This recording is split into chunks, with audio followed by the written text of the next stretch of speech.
मोदी जी, मैं domestic politics पे वापस आती हूँ। एक सवाल है इलेक्टोरल बॉन्ड्स के बारे में। राहुल गांधी जो हैं वो हर भाषण में कहते हैं और विपक्ष के नेता भी कहते हैं कि इसमें धांधली हुई है। आपकी पार्टी के लोग भी कहते हैं कि अगर गलती है, अगर इसमें कोई गुंजाइश है इसके सुधार में तो वो कर सकते हैं।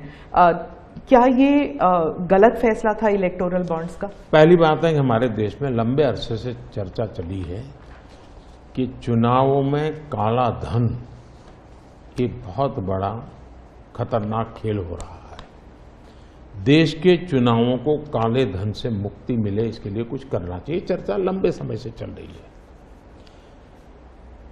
चुनाव में खर्च तो होता ही होता है, कोई इनकार नहीं कर सकता है।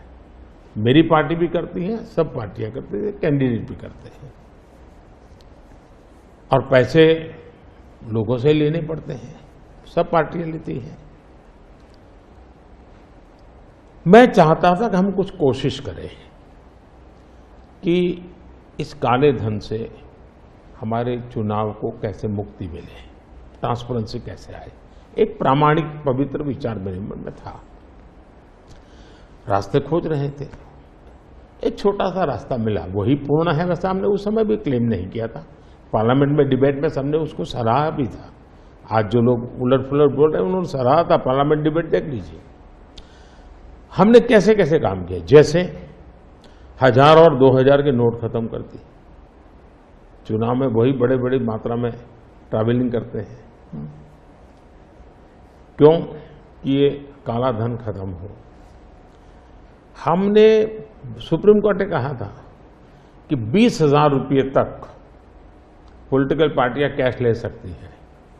मैंने कानून बनाकर, नियम बना करके 20,000 को 2,500 कर दिया।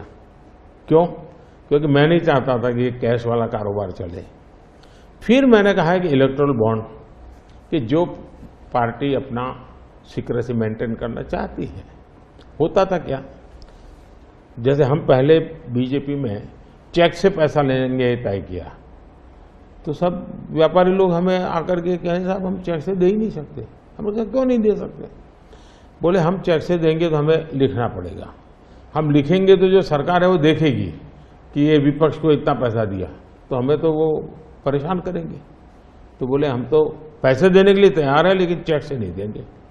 तो मुझे याद है हमारे 90 के दशक में जो चुनाव में हमको बड़ी दिक्कत आई थी, पैसे नहीं थे हमारे पास, और हम नियम लगा के बैठे थे कि हम चेक से लेंगे। देने वाले देने को तैयार थे, चेक से देने की इनकी हिम्मत नहीं थी। तो ये सारी चीजों का मुझे पता था। तो मैंने कहा भाई, तो हमने कहा भाई ऐसा है, अब देखिए इलेक्टोरल बॉन्ड न होते तो किस व्यवस्था में ताकत है वो ढूंढ के निकालते कि पैसा कहां से आया और कहां गया। ये तो इलेक्टोरल बॉन्ड की सक्सेस स्टोरी है कि इलेक्टोरल बॉन्ड थे तो आपको ट्रेल मिल रहा है मनी का, कि किस कंपनी ने दिया, कैसे दिया, कहां दिया। अब उसमें अच्छा हुआ बुरा हुआ वो विवाद का विषय हो सकता है, इसकी चर्चा हो। मुझे जो चिंता है वो, मैं ये कभी नहीं कहता हूं निर्णय में कोई कमी नहीं होती है। निर्णय तो चर्चा कर सीखते हैं, सुधारते हैं, इसमें भी सुधार के लिए बहुत संभावना है। लेकिन आज हम पूरी तरह काले धन की तरफ देश को धकेल दिया है, और इसलिए मैं कहता हूं सब लोग पछताएंगे। जब बाद में ईमानदारी से सोचेंगे सब लोग पछताएंगे। अब देखिए इलेक्टोरल बॉन्ड का भी विशेषता देखिए कैसा झूठ चल रहा है।